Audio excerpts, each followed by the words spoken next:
back to my channel. So today we're going to talk about class 10th, the class full of emotions, excitement, pressure, and of course a lot more. So this video is basically for the 9th graders who are recently being promoted to class 10. Let us start our video with clearing out some basic myths. The first myth says that boards are too pressurizing and if you don't study, you're going to fail. Which is actually true, because if you don't study, you're going to fail any of the exam you give. But if we talk about boards are the most predictable exam you must have ever given. As compared to the exam you must have given in 9th class, boards are too easy. Even in science and maths, we get a bit of twisted questions, but that too is from the NCERT. You just have to go through it properly and you're all set. Is a good choice if you choose books like Oswald and Educard, but you don't have to solve R.D. Sharma and S.Chin. These books are very big and it consumes a lot of time that we don't have in this class. So I would not prefer solving these thick books, and you can go for Oswald or Educard for sure. Also for subjects like English, SST and Hindi, you can use previous year questions क्योंकि theory वही होती है and वो repeat होता है.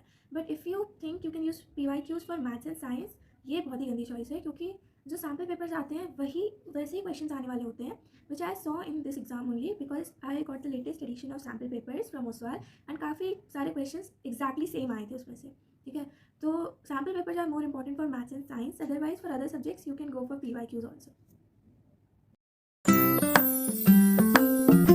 Says that proper strategy videos will work. If you don't start hard working at the beginning of the session, you're not gonna score more than 90. Because अगर आपको अच्छे से पढ़ना है, thoroughly पढ़ना है, तो आपको शुरू से मेहनत करनी पड़ती है, which I saw in this class, है ना. तो टॉपर स्ट्रैटेजी वीडियोस होते हैं जो अनरियलिस्टिक गोल्स सेट कर देते हैं.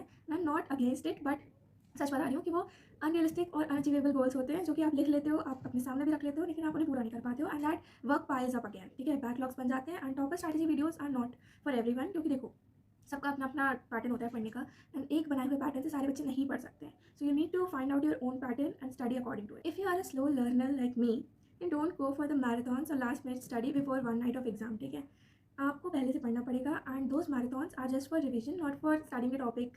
ठीक है, and if you want to really study, let me tell you how can you do it. Okay, so break down the vast syllabus into small chunks of knowledge and set each day goals. ठीक है, और आपके goals dependent नहीं होने चाहिए कि आज जैसे मैंने चैप्टर पढ़ा तो दूसरे दिन मैं इसके क्वेश्चन आंसर्स करूँगा. Not like this. ठीक है, वीकली गोल्स सेट करो डे वाइज, एंड वो डिपेंडेंट नहीं हो, तो आपका जो भी बैकलॉग हो गया है एक दिन का, 2 दिन का, वो आप संडे को क्लियर कर दो. ठीक है, and bonus tip is that कि stick to one tutor if you are studying from YouTube. And वो आपके डाउट्स तो क्लियर नहीं कर पाएंगे, मोस्ट ऑफन बहुत सारे कमेंट्स होते हैं तो वो नहीं कर पाते. तो स्टडी एंड समझो उस कॉन्सेप्ट को उनसे. बट अगर आपको कोई कन्फ्यूजन हो रहे हैं, so for confusion go to your school teachers. ठीक है, ऐसे आपकी पढ़ाई अच्छे से हो सकती है अगर आप करना चाहो तो. Myth 3 says that class 10th के marks matter most in life. देखो एक बात बताऊँ, क्लास 10th की मार्कशीट ना सिर्फ डेट ऑफ बर्थ के लिए काम आती है, बट अच्छे मार्क्स किसी नहीं पसंद. लेकिन एक चीज़ याद रखनी है कि ये जो कॉन्सेप्ट्स हैं वो हमें समझने हैं एंड हमें एक्सपीरियंस गेन करना है. Marks are not the only thing in life. Okay, so you need to understand the concept first. Concept समझ में आ जाएगा तो मार्क्स भी आ ही जाते हैं.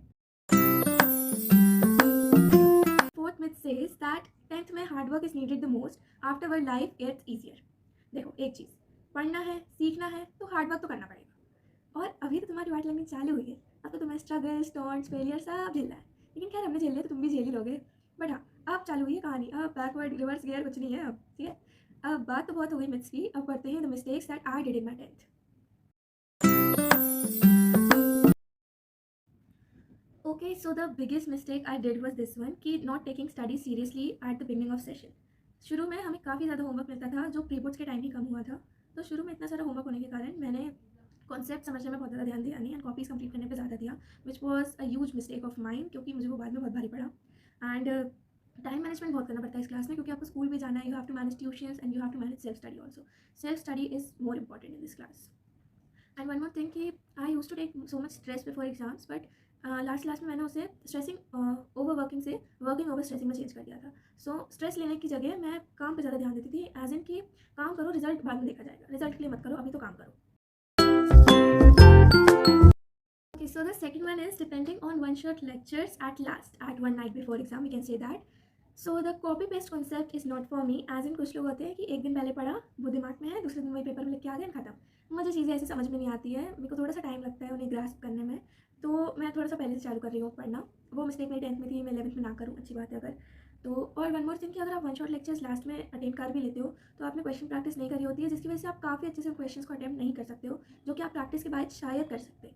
तो अच्छे से अगर अटेम्प्ट ना करो क्वेश्चन तो उसके भी मार्क्स टीचर्स कहीं ना कहीं देते नहीं है, हाफ कट जाते हैं 1 marks for not attempting well. Attempting के तो मार्क्स मिल जाते हैं बट उसके नहीं मिलते। Next one is lack of time management skills. And मैं नीचे बार बार इसलिए देखती हूँ क्योंकि I have prepare this copy, this notebook जिसमें मैंने पॉइंटर्स लिखे हुए हैं, जिसमें मैं आपको कोई पॉइंट बताना छोड़ना दूँ। तो the next one is lack of time management skills. So ये काफ़ी सही लिखा हुआ है, मैं जस्ट इसको ही पढ़ देती हूँ, वैसे मैं आपको एक्सप्लेन कर रही थी चीज़ें। Making repetitively list of unachievable goals. Without taking on ego or comparing with others, set mini goals that you could actually do in order to get your work done. This means कि आपको अपने हिसाब से goal set करने हैं, as in कि ये नहीं कि हाँ मैं तो एक चैप्टर कर दूँगी पूरे दिन में। दिस डजंट वर्क्स, है ना, आपको सारे कॉन्सेप्ट समझ में आते भी नहीं है। सो सेट थोड़े थोड़े से गोल्स जो आप एक्चुअली करना चाहो, जो आप अचीव कर सको। थोड़े थोड़े छोटे छोटे बेबी स्टेप्स लेना is better than not taking any step at all, ठीक है। तो ये ज़्यादा इफेक्टिव होता है and it creates a habit of consistency which is helpful. Also, managing self-study with schools and tuitions may be tiring, but it is beneficial for your future upcoming situations. तो ये जो मल्टीटास्किंग करने की आदत होती है ना, वो अगर आप अभी से डालते हो तो आपको आगे जाके बहुत ज़्यादा बेनिफिट करती है वो, क्योंकि बाद में भी चीज़ें आपको मल्टीपल चीज़ें मिलती हैं जो आपको मल्टीटास्क करनी पड़ेंगी। So with this, we have come to an end of this video, and if you guys stayed till here, I must reward you with something. That is, you don't have to waste your time finding the perfect YouTube channel for your 10th. I suggest you some of the best teachers that helped me throughout my 10th class in my upcoming videos. So thanks for watching till the end. See you later, alligator!